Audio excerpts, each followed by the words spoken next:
প্রিয় দর্শক, সাজ্জাদ কাদিরের প্রীতি নিন, শুভেচ্ছা নিন। আজকে আমি একা কথা বলবো না, দ্বৈতভাবে কথা বলবো। আজকে আমাদের এই লাইভে যুক্ত হয়েছেন। নমস্কার, আপনারা দেখছেন দ্য ইন্ডিপেন্ডেন্ট বেঙ্গল। আমি শিবম।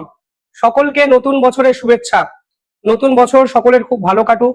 বিগত বছরগুলিতে যেভাবে আপনারা আমাদের পাশে থেকেছেন, আশা করি নতুন বছরেও আপনারা আমাদের পাশে থাকবেন এবং আপনাদের সামনে আমরা ধারাবাহিকভাবে আন্তর্জাতিক সমস্ত খবর নিয়ে আসবো এবং রাজ্য রাজনীতির খবরও ধারাবাহিকভাবে আমাদের বিভিন্ন চ্যানেলে আপনাদের সঙ্গে শেয়ার করব প্রতিনিয়ত।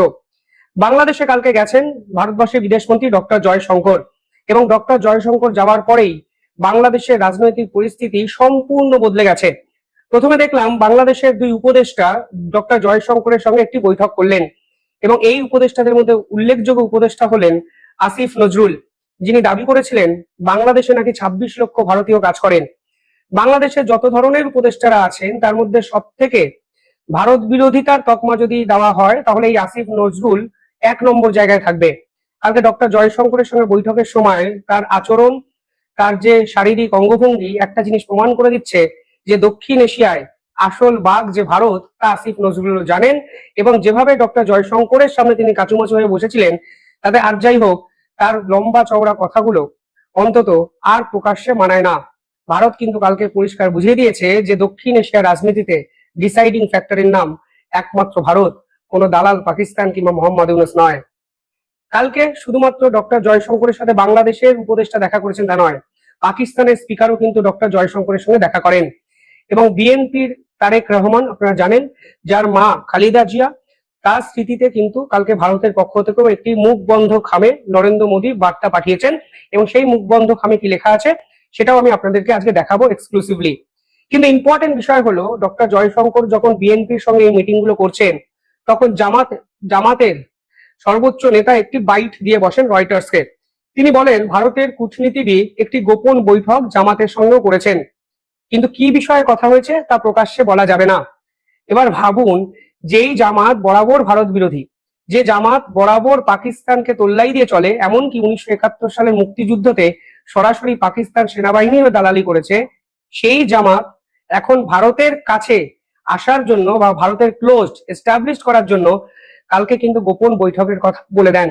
এরপর জামাতের পক্ষ থেকে যে স্টেটমেন্ট গুলো দিয়েছে, সেই স্টেটমেন্ট গুলো বিশ্বাস করুন আপনারাও মিলাতে পারবেন না, কারণ শেষ এক বছর ধরে এই জামাতি বারংবার 7 সিস্টার্স, শিলিগুড়ি করিডোর, বিভিন্ন ভারতীয় বিষয় নিয়ে তারা কড়া হুমকি তারা দিয়ে গেছেন, কিন্তু আজকে তারা প্রমাণ করার চেষ্টা করছেন তারা ভারতের ক্লোজড। কারণটা কি আমি আপনাদের সেই বিশ্লেষণ করব, তবে তার আগে জামাতের নেতা কালকে কি বলেছে একটু আপনাদের ছোট করে বলে দিই।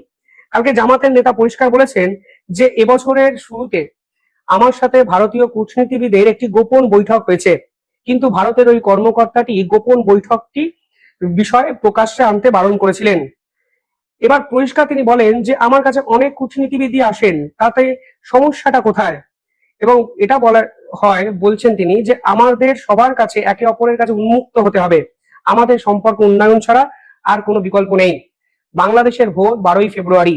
হঠাৎ করে 1.5-2 মাস আগে জামাতের মনে হলো ভারতের সাথে সম্পর্ক উন্নয়ন ছাড়া তাদের কাছে কোনো বিকল্প নেই। তাহলে অকারণ ভারত বিরোধিতা কেন? যে ভারত আপনাদের রাজনীতিতে কোনোদিন সে অর্থে এস্টাবলিশমেন্ট মানে ইন্টারনাল পলিটিক্স এস্টাবলিশমেন্ট চাইনি, ভারতই সমস্ত কিছু করছে এইরকম কোনোদিন মত প্রকাশ করেনি, সেই ভারত ছাড়া জামাতের গতি নেই। এবার আপনারা বুঝুন ভারতের এক্স্যাক্টলি প্রভাব এবং প্রতিপত্তি দক্ষিণ এশিয়া ঠিক কোথায় গিয়ে এসে দাঁড়িয়ে আছে। দিনের পর দিন শুধুমাত্র লম্বা চওড়া কথা বলে গেছেন মোহাম্মদ ইউনূসের পোষা পল্টু মস্তানরা, আর আজকে তাদের শীর্ষকর্তা ভারতের সঙ্গে গোপন বৈঠক করছেন। এবার কি বলবেন জানা নেই। পাশাপাশি কালকে জামাতের পক্ষ থেকেও বলা হয়েছে যে এই মুহূর্তে দাঁড়িয়ে আমাদের সবার সঙ্গে একটি ভারসাম্যপূর্ণ উপায়ে সম্পর্ক বজায় রাখতে হবে।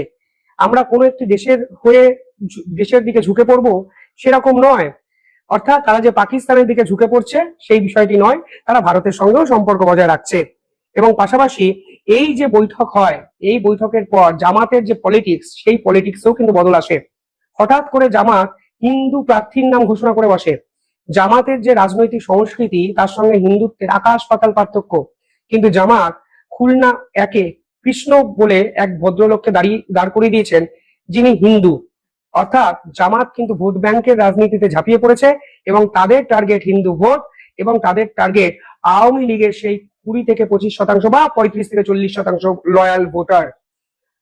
আওয়ামী লীগ এবারে নির্বাচনে নিষিদ্ধ, কিন্তু আওয়ামী লীগের ভোটাররা তো বাংলাদেশে আছে। সেই 2.5 কোটি ভোট কোথায় যাবে, বিএনপি না জামাত? এই পার্টিকুলার দ্বন্দ্বে কিন্তু ভারত হলো ডিসাইডিং ফ্যাক্টর।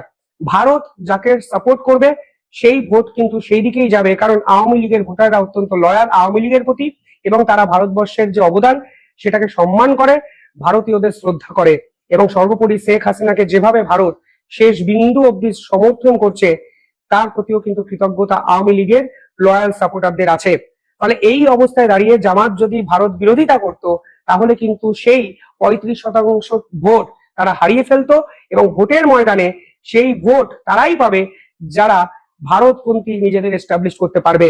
অর্থাৎ বাংলাদেশের রাজনীতিতে ভারতই এই মুহূর্তে ডিসাইডিং ফ্যাক্টর। কালকেও কিন্তু ফের একবার প্রমাণ হয়ে গেল, এবং ডক্টর জয়শঙ্কর যেভাবে অ্যাগ্রেসিভলি একের পর এক বৈঠক করলেন, তারেক রহমানকে বিভিন্ন ক্ষেত্রে সমর্থন করলেন, তাতে একটা জিনিস পরিষ্কার, কোণঠাসা নাহিদ ইসলামরা। মুখবন্ধ খামে নরেন্দ্র মোদীর বার্তা পৌঁছে গেছে তারেক রহমানের কাছে।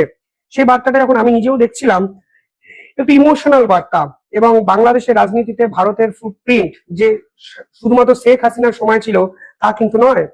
সেখানে পরিষ্কারভাবে আমি বাংলায় তর্জমা করে পড়ে শোনাচ্ছি নরেন্দ্র মোদী কি লিখেছেন তারেক রহমানকে। যে লিখেছেন, আপনার মাতা বাংলাদেশের প্রাক্তন প্রধানমন্ত্রী ও বিএনপির চেয়ারপারসন বেগম খালেদা জিয়ার মৃত্যু সংবাদে আমি গভীরভাবে শোকাহত। আপনার এই ক্ষতি, ব্যক্তিগত ক্ষতিতে আমার আন্তরিক সমবেদনা গ্রহণ করুন। 2015 সালে জুন মাসে ঢাকায় বেগম সাহিবার সঙ্গে আমার সাক্ষাৎ ও আলোচনার কথা আমি আন্তরিকভাবে স্মরণ করি। তিনি ছিলেন সংকল্প ও আদর্শ নিষ্ঠায় বিরল এক নেত্রী, যিনি বাংলাদেশের প্রথম মহিলা প্রধানমন্ত্রী হওয়ার গৌরব অর্জন করেছিলেন। বাংলাদেশের উন্নয়ন ও ভারত বাংলাদেশ সম্পর্ক সুদৃঢ় করার ক্ষেত্রে তিনি অত্যন্ত গুরুত্বপূর্ণ ভূমিকা রেখেছেন। বিএনপিকে স্মরণ করিয়ে দেওয়া হচ্ছে যে বিএনপি কিন্তু কখনো ভারত বিরোধী স্ট্যান্ড নেয়নি, অন্তত খালেদা জিয়ার সময়। প্রো পাকিস্তানপন্থী ছিল, কোনো অস্বীকার করার জায়গা নেই, কিন্তু আজকের দিনে দাঁড়িয়ে নরেন্দ্র মোদী বলছেন ইতিহাসকে স্মরণ করুন। ইতিহাসকে অস্বীকার করা মানে বর্তমানকে আপনি মিসগাইড করছেন। ফলে বর্তমান যদি মিসগাইডেড হয়, ভবিষ্যৎ কিন্তু তৈরি হতে পারে না দুই দেশের মধ্যে। সেখানে নরেন্দ্র মোদী লিখছেন, তার প্রয়াণ ও অপূরণীয় শূন্যতা তৈরি করলেও তার আদর্শ উত্তরাধিকার চিরস্থায়ী হয়ে থাকবে। আমি নিশ্চিত যে বাংলাদেশের জাতীয়তাবাদী দল আপনার যোগ্য নেতৃত্ব ও তার আদর্শগুলো এগিয়ে নিয়ে যাবে।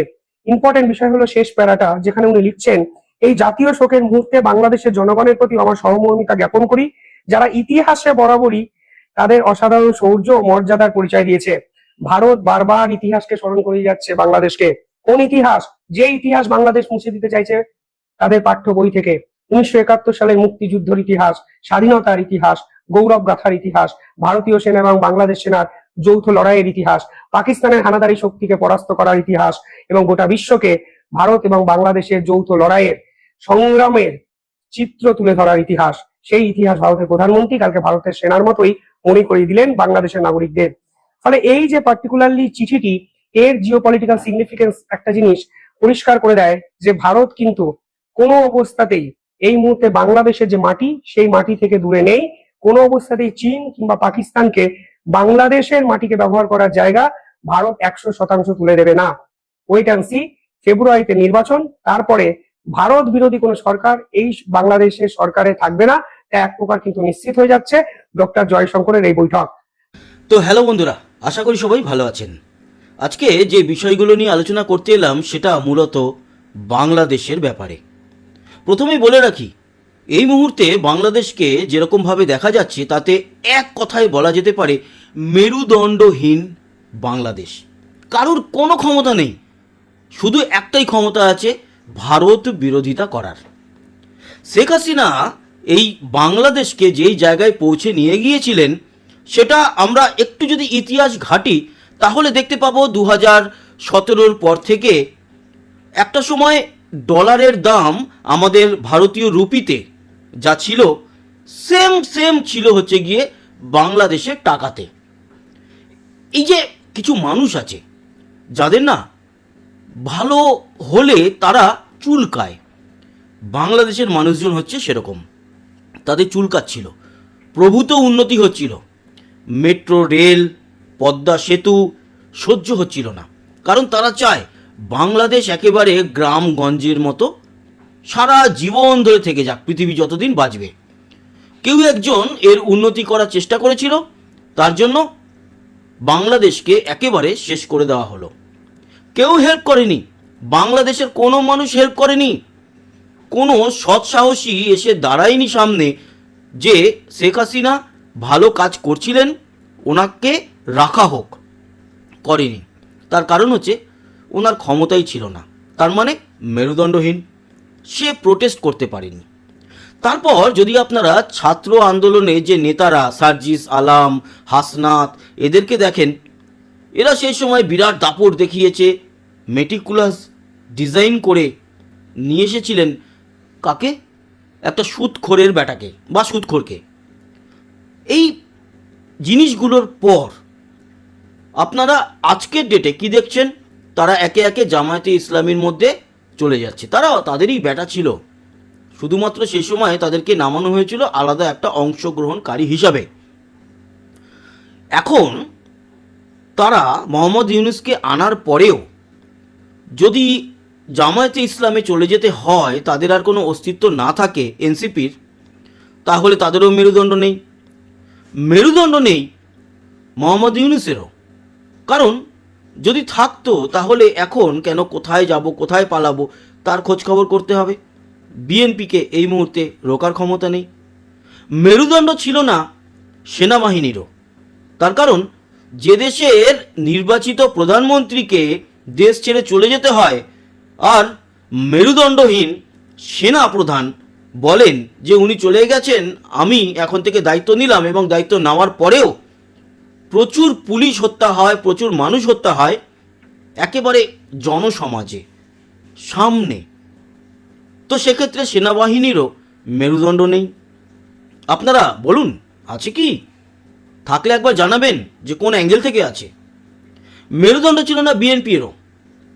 বিএনপি এখন মেরুদণ্ড সোজা করার চেষ্টা হয়তো করছে ভারতের সাপোর্টে, কিন্তু তাদেরও মেরুদণ্ড ছিল না, তারাও কিছু করতে পারেনি, কেউ কিচ্ছু করতে পারেনি, কারুর কিছু করার ক্ষমতা নেই। আপনারা সবসময় ভারত বিরোধিতা করেন, ভেরি গুড, করুন, আরও বেশি করে করুন, ভারতের কিছু এসে যায় না।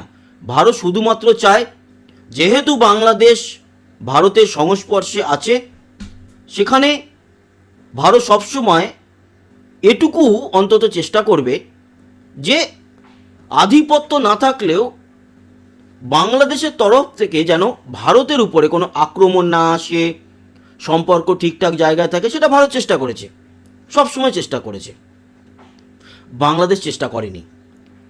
আর যারা চেষ্টা করেছে তাদের বিদায় তালিকায় অনেক অনেক নাম রয়েছে। তো মেরুদণ্ডহীন বাংলাদেশকে শাসন করাটা কারুর কাছে কোনো সমস্যা নেই। কেন বলুন তো? মেরুদণ্ডই নেই তো। যাদের মেরুদণ্ড থাকে না তারা একবার পাকিস্তানের সাথে যাবে, চীনের সাথে যাবে, আবার সময়ে যদি মনে হয় যে খারাপ যাচ্ছে, ওদের সঙ্গে গিয়ে লাভ নেই, ভারতের শরণাপন্ন হবে। এটা ন্যাচারাল ব্যাপার, আর এটাই ঘটছে। আমরা হ্যাপি।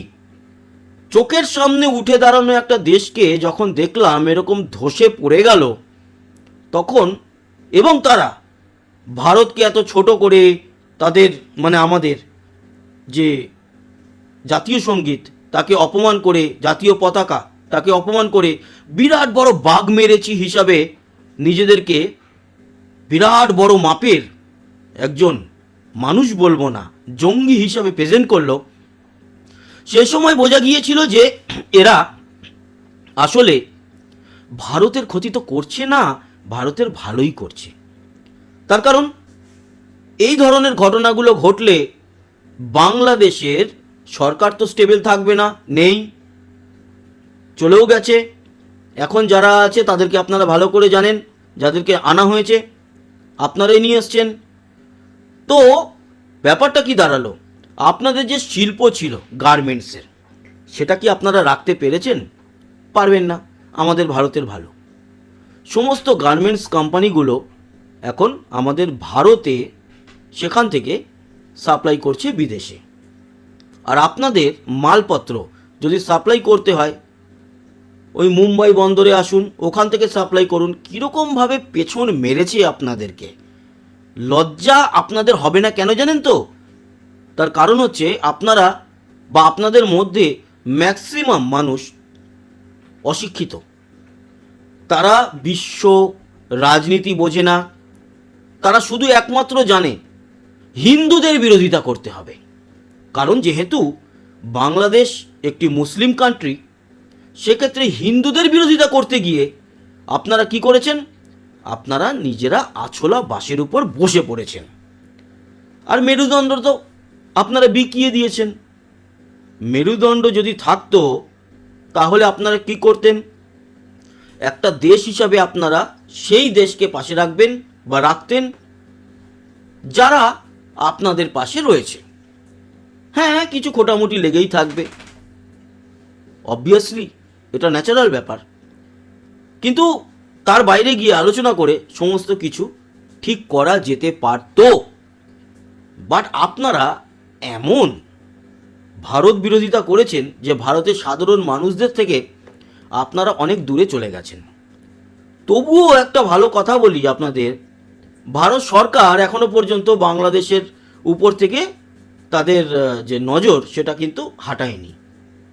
মানে এরকম আমাদের সাধারণ মানুষের মতো বলেনি যে যা খুশি মারাক, এবার আমরা ছেড়ে দিলাম বাংলাদেশকে। এর পেছনে কিছু রাজনৈতিক কারণ আছে এবং পলিটিক্যাল শুধু বলবো না, এটাও বলবো যে ভূগোল বা জিওগ্রাফিক্যাল যে একটা ব্যাপার, তার জন্য আমরাও বাংলাদেশকে ওইভাবেই রাখতে চাই। কখনো কোনো ভিডিওতে বলিনি যে বাংলাদেশের 1 ইঞ্চি জমি আমরা নিয়ে নেব। বাংলাদেশ থেকে প্রতিনিয়ত বলা হয়, তাতে বিসিজি হচ্ছে সংক্ষেপে, পুরো কথাটা বললে বাল ছেড়ে গেছে বিসিজি। তো তারা পারবে না, তারা জানেও যে তারা পারবে না, কিন্তু কিছু সস্তা সেন্টিমেন্ট করানোর জন্য যখন একটা দেশের এগেনস্টে এই বাচ্চাগুলো বলে এই ধরনের কথা, তখন মনে হয় যে এত বড় মূর্খ আমরা জীবনে দেখে যেতে পারলাম, এটা আমাদের সৌভাগ্য বলবো না দুর্ভাগ্য বলবো সেটা এই মুহূর্তে বলা যাচ্ছে না। তো অতএব বাংলাদেশে গিয়েছিলেন আমাদের বিদেশমন্ত্রী এস জয়শঙ্কর, ওনাকে নিয়েও উল্টোপাল্টা মন্তব্য করা হচ্ছে। উনি গিয়েছিলেন বেগম খালেদা জিয়ার শেষকৃত্যের যোগদান করতে এবং তারেক রহমানকে একটি লেটার তুলে দেন আমাদের প্রধানমন্ত্রী নরেন্দ্র মোদীর তরফ থেকে। সেটা তো বড় ব্যাপার নয়, কিন্তু কোনো পলিটিক্যাল আলোচনা হয়নি। কেউ যদি বলে যে এই সমস্ত আলোচনা হয়েছে, তাহলে সে ভুল কথা বলছে, মিথ্যে কথা বলছে। আর বাকি আজকেও আরেকজন হিন্দুর হত্যা হয়েছে বাংলাদেশে এবং তার নাম খোকন। তার একটি দোকান ছিল, সেই দোকান থেকে সে সারাদিনে বিক্রি বাট্টা করে যখন বেরোচ্ছিল, তার উপরে হামলা করা হয়। হামলার পর তাকে ধারালো ছুরি দিয়ে মারা হয় এবং মাথার উপরে পেট্রোল ঢেলে আগুন লাগানো হয়। তারপরে সে যখন একটি কাছের পুকুরে ঝাঁপ দেয়, তখন চারিদিকের বাসিন্দারা ছুটে আসে। তাকে এই মুহূর্তে ঢাকা মেডিকেল কলেজে সম্ভবত ভর্তি করা হয়েছে, জীবন মৃত্যুর সঙ্গে লড়াই করছে। এগুলো আপনারা যারা করছেন তাদের জানিয়ে রাখি, মেরুদণ্ড ভেঙে গেলে মানুষ এগুলো করে। যাদের মেরুদণ্ড সোজা থাকে না, তারা সবাইকে সম্মান দিয়ে চলে, যেরকম আমাদের মেরুদণ্ড সোজা আছে। এবার বলবেন যে আপনাদের সম্মান কোথায় দেওয়া হলো এই ভিডিওর মাধ্যমে? না, আপনারা সম্মান পাওয়ার যোগ্য নন, ঠিক আছে? বাকি তারেক রহমানের সঙ্গে ভারতের অনেক আলোচনা হয়েছে এবং কিছু বিষয়ে সহমত হয়েছে তারেক রহমান। কী বিষয় নিয়ে? সেটা আওয়ামী লীগকে ইনক্লুসিভ নির্বাচনে যোগদান করার ব্যাপারে আগামী দিনে কিছু পরিকল্পনা নিয়ে, সেগুলো তো পরবর্তী সময় ভালোভাবে আপনারা জানবেন। এখন অত ডিটেলে না আলোচনা করাই ভালো। বাকি মেরুদণ্ডহীন বাংলাদেশ, আপনাদের কোনো ক্ষমতা নেই। আপনারা হচ্ছেন এখন, সত্যি কথা বলতে, এমন একটা পর্যায়ে চলে গেছেন যে কে আপনাদের পাশে থাকবে সেটাই আপনারা সিদ্ধান্ত নিতে পারছেন না, কারণ মেরুদণ্ড আপনাদের নেই। আর যেহেতু মেরুদণ্ড নেই, তাই আপনারা একটা সহযোগী চাইছেন। আর হাতের লক্ষ্মী পায়ে ঠেললে যা হয়, মানে ভারত সহযোগী ছিলই, তাদেরকে পায়ে ঠেলে দিয়ে আপনারা পাকিস্তান আর চীনের উদ্দেশ্যে জাতীয় সঙ্গীত গাইছেন, এটা আপনাদের জন্য যে কত ভয়ঙ্কর হতে চলেছে আগামী দিনে সেটা তো টের পেয়েই যাবেন। আর টের পাওয়ার পর যদি সব কিছু শেষ হয়ে যায়, যদি বাংলাদেশ বলে কোনো দেশই না থাকে এই পৃথিবীতে, তখন বুঝবেন যে মেরুদণ্ড না থাকলে কি হয়। যারা রেপ করেছিল আপনাদের পূর্বপুরুষ বা পূর্ব মহিলাদেরকে, তাদের সঙ্গে হাত মিলিয়ে আজকে দেশের যে সর্বনাশ ঘটিয়েছেন, মোবারক এই স্বাধীন বাংলাদেশকে। ভালো থাকবেন, সুস্থ থাকবেন, আবার দেখা হবে, টাটা।